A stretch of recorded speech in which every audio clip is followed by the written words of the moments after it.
And he was like, yeah, I've toured all over the world, and I've played like massive arenas with like opening up for like 9 Inch Nails and things like that. Life gets a lot more interesting when we pay attention, not just to ourselves, but to the people around us, the conversations, the moments, the lessons hidden inside ordinary life. This is Learn for 2.0. Hey there, welcome to Learn for 2.0. I am Brandon Devere, and thank you for tuning in and sharing your time with me. I really do appreciate you doing that. Today, going to go kind of piggyback on the last episode of, kind of getting to know people and what they do and things like that, based on just having conversations with people and getting to know people. Uh, Most recently, well, first I'll go back. One of my old podcast that I used to have, I would always try to find like interesting people to talk to and get their story and see what was in where they came from, where how they got to where they're at and things like that. And I always find it super interesting because a lot of times we don't pay attention to ourselves. We think that we're not that interesting because we live our own lives. So it's just we've been through it, and there's some things obviously that are more extreme than others. But in some cases, like people just don't really think about it. And I may have mentioned this on here before, but I would talk to a couple friends about being, on on uh, on the show. Can I interview you? Like, oh, I'm not that interesting, not that interesting. And I was like, no, you can share a story. And then one day we were just sitting by his pool and have a conversation about he used to play tackle football in his late 20s. And one day he got tackled up around the neck. Turns out he had like a blood clot or whatever, and it progressed, and he eventually had to learn to walk again. And I think it took like a year for him to have to do that. And I was like, man, that is a crazy story. I was like, man, would you be on my podcast? And he said, well, no, I'm not that interesting. I was like, did you hear the story that you just told me? It's because I thought it was super fascinating. But I really love stories, like love getting to learn about people. I've mentioned this before. I like to see why they do what they do, and learn about why they make decisions and where they're at and things like that. And that's why we're trying to get in that hashtag local Vegas group that we have. We're trying to get them to do people to share their stories. If you ever heard of Simon Sinek, um, he has a couple different books. One of them called Start with Why. There's a line in there where he talks about people don't buy what you do, they buy why you do it. And he goes in and talks about Apple, the iPod versus an MP3 player. Like like all the technical stuff, the MP3 player, it has 20 megs or whatever, but Apple came along and said fit a thousand songs in your pocket. Like nobody knows how many megs, how many songs fit in this many megs or whatever gigabytes or whatever. Like you don't really know unless you're like a super tech guy. But you know what 1,000 songs, like you can understand 1,000 songs, and so that's why it's important to when people start sharing their stories to get to know them. But so at this show that I help my friends with, the show down in the Arts District, I was talking to one of the bartenders there, and we had just been talking a little bit like about music because it's a music venue where the show is at, and there's performances and things like that. And I was talking to him, and I loosely say that I play the guitar. I have a couple guitars, and I started playing like I don't know when I was 18 years old. So what is that? Almost 18 years ago, 17 years ago. Um, no, that's not right. Is that 27? Oh man, yeah, I'm way older. So yeah, it's like 27 years ago. Started playing. I'm not very good, is the point. But I learned just enough to have fun and play around with it. So when I asked somebody else, oh, like, do you play? He's like, yeah, yeah, I'm a musician. Like I'm a trained musician. I'm like, oh, okay, cool. Like what do you, what instrument? Oh, a bunch. Like so it was like guitar, keys. I don't know, maybe drums. But he played all these instruments, and he said that, sometimes he's a little picky about what music in what and people's art, I guess. But he goes on to tell me that I played in this band a little while ago, and he was a touring musician. So it's not necessarily, it's like Green Day. If you ever go to watch a Green Day show, like there's three guys in Green Day, but if you go to a Green Day show, they'll have like another guitarist there that plays. So that guy, he's like the guy that's in Green Day that's not in Green Day. It's similar to that. So he was a touring musician with this huge band that was like opened up. I can't remember where he said he played a couple places in LA, played all over the world. arenas. I think he said at not Mandalay. I go man. It was funny because I go or he said he played at Mandalay Bay, and I'm like, oh, Mandalay Bay, like House of Blues.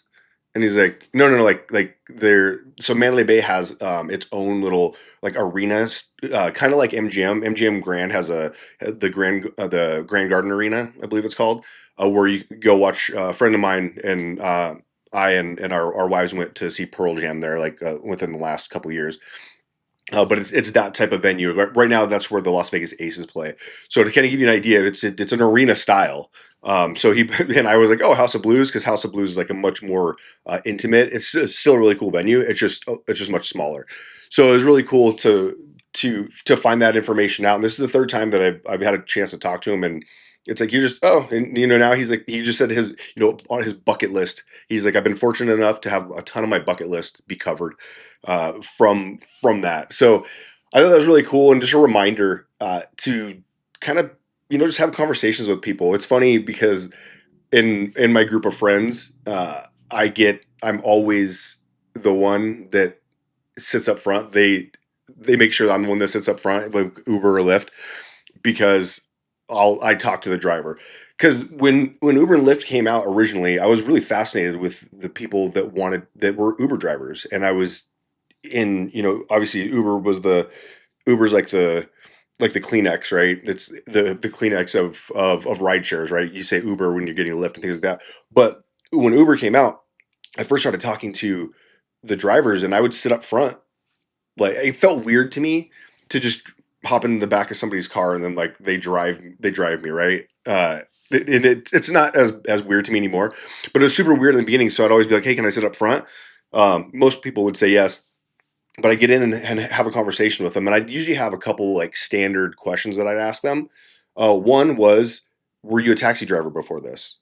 Because that is it it's a similar job that most people wouldn't want to do, but now they will do it because they get to use their own car. And I'm assuming a lot of people would do it because the second follow up question I would ask after like 90% of them said no, the follow up question that I would ask, I would say, would you ever consider being a taxi driver? And almost 90% of them would also say no. At least the ones that weren't taxi drivers before, they would all say no. And it probably has to do with a couple different things, like what having your car or having the ability to know who's getting in and out of your car. I think the safety is probably the biggest one, rather than just using your own car, because you probably don't want to just rack up all the miles and put all the wear and tear on it.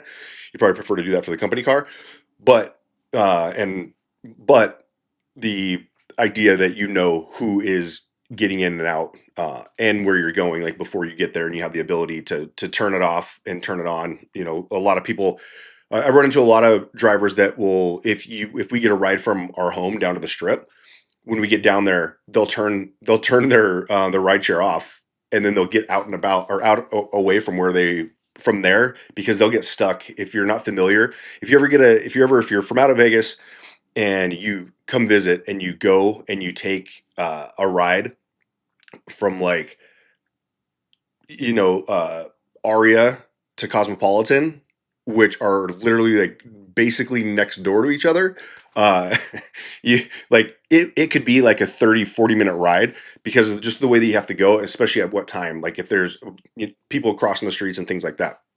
So, but anyways, this isn't a conversation about rideshare at all. But the idea is just like talking to people and getting like just the stories and hearing where people have been and what they do and what they've done is really fascinating to me, because we kind of live in our own little bubble.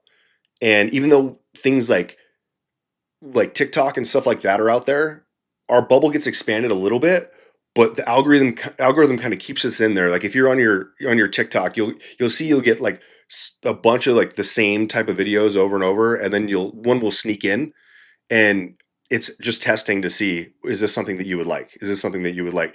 So a lot of times we just get caught in our own bubble and we don't really think about things outside of that. And I'll probably have some more observations with that later on. I was thinking about that this morning, about how we're in this bubble, except for there's so much outside of it, but we tend to be kept in our bubble, not necessarily on purpose, by our own choosing, but we tend to gravitate back to that stuff. So just wanted to get on here and say, have conversations with people. I know that Eva sometimes gets frustrated with me. We'll go out to the bar, or we'll go watch the Knights game or whatever, and I'm high fiving the guy next to me at the bar, and she's like, "Hey, hello, I'm over here." I'm very, very approachable, and will talk to pretty much anyone. She actually wanted to give me this shirt that she saw that said, don't talk to me because I won't shut up. It said that on the back, which is fine. But I'm interested in people. I like to have conversations with people, and I encourage you to do it as well. Find something cool about somebody. So, all right, I will leave you with that. Talk to more people, and I'll see you on the next one.